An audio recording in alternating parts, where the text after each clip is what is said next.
This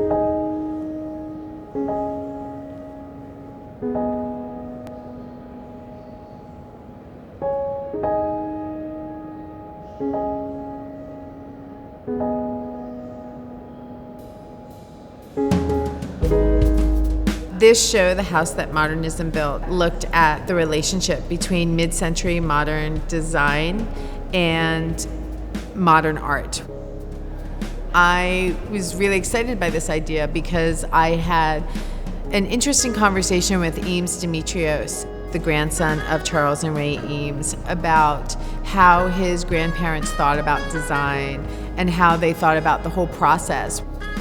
And they would think about all the different technologies available to them, industrial resources that they could use, but also the history of design and everything that had been made before. This is an aspect of modernism that we're looking at in the show, that anything could be used to solve a problem. There wasn't an adherence to hierarchy or prejudices against other materials or disciplines or cultures or history. Everything was fair game if it contributed to the issue at hand. And that's exactly what's behind most of industrial design, is the idea of trying to make an object that serves its purpose in the most efficient way, but at the same time has a kind of aesthetic appeal that makes you want to have it and makes you want to use it. Because, the enjoyment of using a utilitarian thing is part of its utility.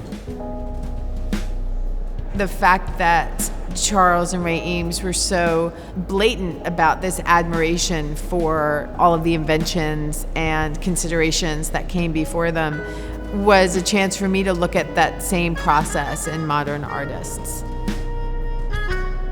Something that was really refreshing about working with Jen is that she came in to the archive in Michigan, spent 2 full days going through the collection.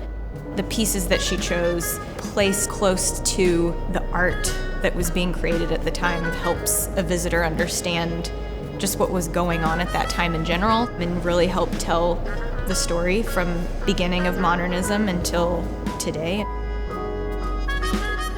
One of my favorite pieces is an ensemble designed by Eero Saarinen, his fabulous tulip chair and table. On it, we're lucky enough to have a number of period ceramic pieces. Imagine it set in one of those elegant, pristine, and geometrically unforgiving modern houses that really change the way we think about domestic setting and how we live. They seem so peaceful, as though they'd always been there and that they were magically assembled as part of this very quiet and methodical process. Nothing could be further from the truth.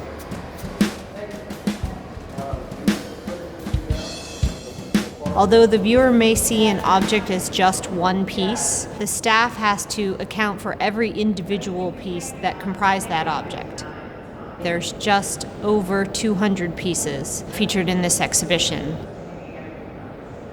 Something like the Eames contract storage unit, commonly called the Murphy bed, came in 3 separate crates, and each individual piece was packed separately. We have to make sure that it arrived as it should, that it arrived in good condition, and that all parts are insured and fully documented. A lot of the Bechtler collection has been viewed before. Part of my job is trying to figure out how to display it in a different light, whether it's the yellow wall that's now changed the porcelain Vasarely, or if it's in context with another object.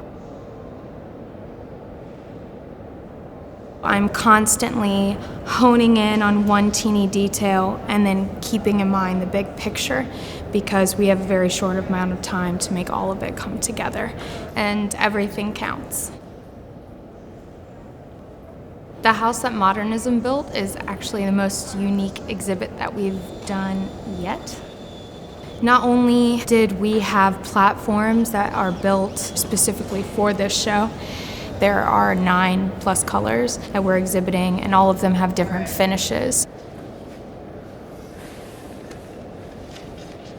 The other thing that makes this show incredibly unique is the geodesic dome, originally created by Buckminster Fuller. It took 5 crew members and a day to install it, which is an incredibly short amount of time, which has a lot to say for Bucky's design. This was an idea that he developed and really perfected at Black Mountain College in Asheville, North Carolina.